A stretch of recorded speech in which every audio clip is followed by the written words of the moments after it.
जय हिंद दोस्तों। दोस्तों यूपीएससी और सिविल सर्विसेज एस्पिरेंट्स में मेंस आंसर राइटिंग को लेके बहुत सारे मिथ्स हैं, बहुत सारी कंफ्यूजन है। और दोस्तों ये कंफ्यूजन इतनी है कि लोग अपने कई प्रीशियस अटेम्प्ट्स वेस्ट कर देते हैं, उसके बाद भी उन्हें बेसिक्स ऑफ आंसर राइटिंग नहीं पता चल पाते। और जब तक उन्हें चीजें समझ आती हैं तब तक समय निकल चुका होता है, वो अपने सारे अटेम्प्ट्स गवा चुके होते हैं और उनका आईएएस ड्रीम वहीं खत्म हो जाता है। दोस्तों यही हमारा रीजन है बेसिक्स ऑफ आंसर राइटिंग इस सीरीज को लाने का, जिसमें हम आंसर राइटिंग के सभी बेसिक्स आपको बताएंगे। आपको केवल ये सीरीज फॉलो करनी है और आप देखेंगे बहुत आसानी से कैसे आप मेंस क्लियर कर जाएंगे। ठीक है दोस्तों, चलिए शुरू करते हैं। दोस्तों ये इमेज बता रही है सक्सेसफुल कैंडिडेट्स या टॉपर्स ऑफ यूपीएससी वो क्या करते हैं। ठीक है, पहले वो बेसिक्स ऑफ आंसर राइटिंग को समझते हैं, उसके बाद वो कुछ टेस्ट देते हैं, उसमें जो गलतियां हो रही हैं उसे वो एनालाइज करते हैं और अपने नेक्स्ट आंसर्स में उसे इंप्रूव करते हैं। इसी तरह वो कॉन्स्टेंटली अपने आंसर्स को पॉलिश और रिफाइन करते रहते हैं और फाइनली बहुत इजीली मेंस क्लियर कर जाते हैं। बट और वहीं दोस्तों बहुत से कैंडिडेट जिनका कई अटेम्प्ट्स बाद भी सिविल सर्विसेज क्लियर नहीं हो पा रहा है, वो क्या कर रहे हैं, मार्केट में ऐसी कंफ्यूजन फैला दी गई है कि अब 50 टेस्ट लिखिए, 100 टेस्ट लिखिए, 1000 टेस्ट लिखिए। दोस्तों प्रीलिम्स और मेंस के बीच में सिर्फ 90 दिन है, उसमें आपके दिमाग में कैसा पैनिक क्रिएट किया जाता है। 40 sectional test, 24 full length test, 290 दिन में आप इतना सारा लिख पाएंगे क्या? और जब आप ऐसे अनरीजनेबल टारगेट्स को पूरा नहीं कर पाते तो अपने आप ही एक गिल्ट आपके अंदर आती है। और उसके बाद अगर आपका मेंस क्लियर करने का चांस बन भी रहा था तो इस तरह की टेस्ट सीरीज ये गिल्ट आपको इतने प्रेशर में ला देती है कि आपका मेंस क्लियर हो ही नहीं पाता, कई अटेम्प्ट आप वेस्ट कर देते हैं। दैट इज द रीजन ये सीरीज हम आपके लिए लाए हैं, जहां सारे बेसिक्स हम आपको बताएंगे और क्या वो सही डायरेक्शन है जो प्रीलिम्स करने के बाद एक ऐसा कैंडिडेट जो मेंस लिखने जा रहा है उसे फॉलो करनी चाहिए, हम बताएंगे। दोस्तों वैसे तो ये सीरीज सभी सिविल सर्विसेज एस्पिरेंट्स के लिए काफी यूजफुल है, बट स्पेसिफिकली इसमें हम यूपीएससी और यूपीपीसीएस एग्जाम को टारगेट करेंगे, उन्हीं का पैटर्न, उन्हीं के क्वेश्चंस हम इस सीरीज में डिस्कस करेंगे एज एग्जांपल्स। ठीक है दोस्तों, आगे बढ़ते हैं। दोस्तों इस सीरीज के पहले लेक्चर में हम देखेंगे सबसे इंपॉर्टेंट टॉपिक, टाइम मैनेजमेंट। ठीक है दोस्तों, दोस्तों टाइम मैनेजमेंट क्यों इंपॉर्टेंट है? जरा सोचिए, आप एग्जाम हॉल में बैठे हैं, आपने प्रीलिम्स ऑलरेडी क्लियर किया था, अब आप मेंस दे रहे हैं। 3 घंटे में आपको पेपर खत्म करना है। अगर आधा घंटा आपको और दे दिया जाए तो आई एम वेरी श्योर जितने भी कैंडिडेट्स जो मेंस लिख रहे हैं उनमें से 90% सारे क्वेश्चन अटेम्प्ट करेंगे, बहुत अच्छे से लिखेंगे और जहां अभी स्कोर 60% भी नहीं आ पाता, 70-80% स्कोर मारेंगे। ठीक है दोस्तों, तो असली चैलेंज जो है वो टाइम मैनेजमेंट का ही है। कैसे 3 घंटे में, ये यूपीएससी का पेपर है लेफ्ट साइड, राइट साइड पे यूपीपीसीएस का पेपर है, 3 घंटे में 250 मार्क्स का हमें 20 क्वेश्चंस करने हैं, 10 शॉर्ट 10 लॉन्ग। ठीक है, और यहाँ पर 3 घंटे में 200 मार्क्स का हमें पेपर करना है। यही चैलेंज है कि 3 घंटे में इतना सारा आप कैसे लिखें। दिन में दो दो बार लिखना होता है, सही है, 6 घंटे की सीटिंग हो जाती है।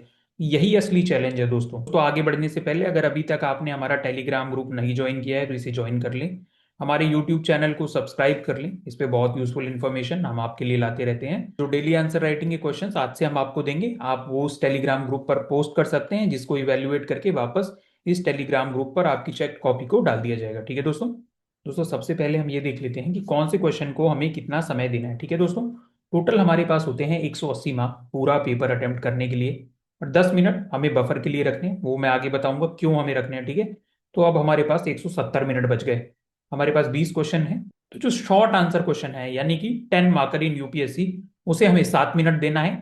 जो लॉन्ग आंसर क्वेश्चन है यानी कि जो 15 मार्कर है उसे हमें 10 मिनट देना है। ठीक है दोस्तों, तो इस तरह से हमारे पूरे 170 मिनट यूटिलाइज हो जाएंगे। सही है, आप यहाँ स्क्रीन पर देखेंगे 7 मिनट पर क्वेश्चन इंटू 10 क्वेश्चन, ये हमारा शॉर्ट यानी कि 70 मिनट में हमारे सारे शॉर्ट क्वेश्चंस कवर हो जाएंगे। 10 इंटू 10 यानी कि 100 मिनट में हमारे सारे लॉन्ग क्वेश्चंस कवर हो जाएंगे। ठीक है दोस्तों, आगे बढ़ते हैं। वहीं बात कर लें यूपीपीसीएस की, यहाँ भी सेम ही चीज है, 10 मिनट बफर आप हटाइए। 8 मार्क का जो शॉर्ट क्वेश्चन है उसे आप 7 मिनट दीजिए, 12 मार्क का जो लॉन्ग क्वेश्चन है उसे आप 10 मिनट दीजिए। 170 मिनट में आप सारे क्वेश्चंस अटेम्प्ट कर पाएंगे। ठीक है दोस्तों, हाउ टू प्रैक्टिस। दोस्तों हमने ये तो देख लिया कि कौन से क्वेश्चन को कितना समय देना है, पर अब हम देख लेते हैं कि कैसे हमें ये चीजें प्रैक्टिस करनी है। दोस्तों सबसे पहले हमें एक क्वेश्चन लेना है, लेट्स से ये शॉर्ट पीवाईक्यू है, हमें 7 मिनट का टाइमर स्टार्ट करना है और अपने आप आंसर लिखना है। उसके बाद उसे इवेल्युएट करना है, जो गलतियां हमें मिली उनके अनुसार हमें उसे रीराइट करना है और आंसर को सेव कर लेना है।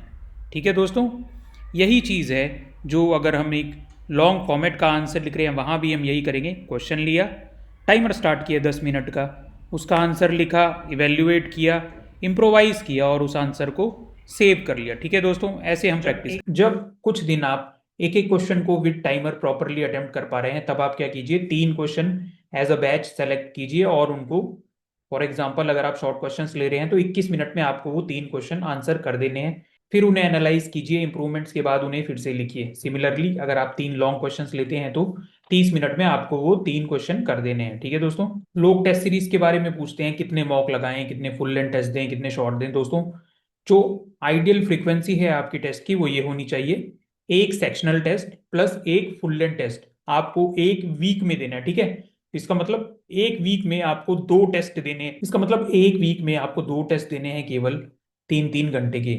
आप चाहे तो एक सेक्शनल और एक फुल लेंथ दे सकते हैं, बट मैं रिकमेंड करूंगा अगर आपने प्रीलिम्स क्लियर किया है और अब आप मेंस देने जा रहे हैं तो वीक में 2 फुल लेंथ टेस्ट आप दें। वो किसी भी सब्जेक्ट के हो सकते हैं, as per your choice and schedule. ठीक है दोस्तों, शुरू में हमने 10 मिनट बफर के लिए थे, देखते हैं वो किस लिए थे। दोस्तों, शुरू में हमने 10 मिनट बफर के लिए लिए थे। ठीक है, 180 में से 170 मिनट में आपको आंसर करना है।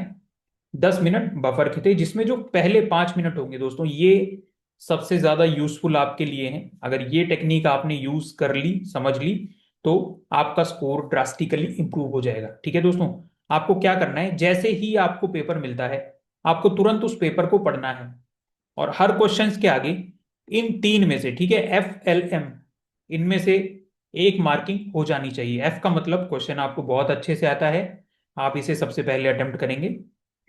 एल मतलब क्वेश्चंस का आपको बहुत ही कम आइडिया है, बिल्कुल आइडिया नहीं है, इसे आप सबसे लास्ट में करेंगे। एम थोड़ा थोड़ा आपको आइडिया है, इसे आप बीच में करेंगे। ठीक है दोस्तों, ध्यान क्या रखना है, जिसपे आपने एफ लिखा है उन क्वेश्चंस को आप 1 मिनट एक्स्ट्रा दे सकते हैं। जिसके आगे आपने एम लिखा है उस क्वेश्चंस को, जिसके आगे आपने एम लिखा है उस क्वेश्चन को ना आपको एक्स्ट्रा टाइम देना है ना कम टाइम देना है। निर्धारित समय यानी कि 7 या 10 में आपको उसे पूरा करना है। जिस क्वेश्चन के आगे आपने एल लिख दिया है वहां से आप 1 मिनट घटा सकते हैं। ठीक है, और जो आपको अच्छे से आता है वहां आप उस एक्स्ट्रा मिनट को जोड़ सकते हैं। ठीक है दोस्तों, कुछ इस तरह से आपको हर क्वेश्चन के आगे मार्क कर लेना। ठीक है, मान लीजिए तीनों क्वेश्चन मुझे आते हैं, मैंने एफ मार्क कर दिया। ये दोनों का मुझे बिल्कुल आइडिया नहीं है, मैंने एल मार्क कर दिया। नीचे वाले थोड़ा थोड़ा आते हैं, मैंने एम मार्क कर दिया। ठीक है, इस तरह पूरे 20 क्वेश्चन के आगे आपको पहले 5 मिनट में क्वेश्चन फटाक से पढ़ के उसके आगे ये मार्किंग कर देनी है। 10 मिनट का जो बफर हमने छोड़ा था उसमें से दूसरे 5 मिनट है, उसमें हमें क्या करना है, हमें अंडरलाइन करनी है, हमें बॉक्सेस बनाने हैं हेडिंग के अराउंड, है ना। अगर हमने कोई फिगर बनाई है तो हमें फिगर के नीचे लिखना है फिगर 2 डॉट, ये फिगर क्या बताती है ना, उसका नाम लिखना है, टाइटल लिखना है। कोई एम्प्टी स्पेस अगर हमारी शीट में बचा है तो उसे हमें क्रॉस कर देना है सिंगल लाइन बना के। दोस्तों, ये छोटी छोटी चीजें जो हैं आपके आंसर को, आपके आंसर शीट को दूसरों से डिफरेंशिएट करती हैं। First impression is the last impression. अगर आपने ये सब चीजें की हैं, अंडरलाइन किया, हाईलाइट किया है, फिगर के नीचे कुछ लिखा है, शीट देखते ही एग्जामिनर को समझ आता है इस बच्चे ने बहुत प्रैक्टिस की है, इसको बहुत अच्छी नॉलेज है, अपने आप ऑटोमेटिकली साइकोलॉजिकली वो आपको +1 एक्स्ट्रा मार्क हर क्वेश्चन में देता चला जाता है। तो इसलिए इन 5 मिनट का सदुपयोग करना बहुत ही जरूरी है। दोस्तों, आंसर राइटिंग के लिए आपको कहीं इधर उधर भागने की बिल्कुल भी जरूरत नहीं है। जो बेसिक्स हम आपको बता रहे हैं इन्हें आप ध्यान में रखिए। हम आज से अपने चैनल पर डेली आंसर राइटिंग भी स्टार्ट करने जा रहे हैं, जहां डेली हम आपको एक क्वेश्चन देंगे, नेक्स्ट डे कुछ सैंपल कॉपीज इवेल्युएशन करेंगे और आपको उसका मॉडल आंसर भी बताएंगे। आप हमारे साथ केवल जुड़े रहिए and I will make sure कि आप मेंस बहुत ही अच्छे मार्जिन से क्लियर करें। ठीक है दोस्तों डेली आंसर हम आपको जो देंगे आप उसे लिख कर हमारे इस टेलीग्राम ग्रुप पर शेयर कर सकते हैं। आपकी इवेल्युएटेड कॉपी इस ग्रुप पर डाल दी जाएगी, आपकी वैल्यूएटेड कॉपी इस ग्रुप पर डाल दी जाएगी। और दोस्तों, ये हमारी basics of answer writing series का पहला लेक्चर था। आई एम श्योर आपको ये लेक्चर पसंद आया होगा। नेक्स्ट वीडियो में हम देखेंगे टेलवर्ड्स या डायरेक्टिव्स। एस्पिरेंट्स में बहुत कंफ्यूजन रहता है, analyse, evaluate, critically analyse, critically discuss, इन सब का क्या मतलब है और इन टेलवर्ड्स के हिसाब से हमारा आंसर किस तरह मॉडिफाई होगा। तो आपकी सारी कंफ्यूजन हम नेक्स्ट लेक्चर में क्लियर कर देंगे। तब तक हमने जो बताया है वो कॉन्सेप्ट आप अच्छे से समझ लें, उसे कहीं नोट कर लें और ग्रास्प कर लें, अपनी आंसर राइटिंग में उस कॉन्सेप्ट को उतारने की कोशिश करें। अगर अभी तक आपने हमारा टेलीग्राम ग्रुप नहीं ज्वाइन किया है तो इसे जरूर ज्वाइन कर लें, चैनल को सब्सक्राइब कर लें। ठीक है दोस्तों, मिलते हैं नेक्स्ट वीडियो में। जय हिंद, जय भारत।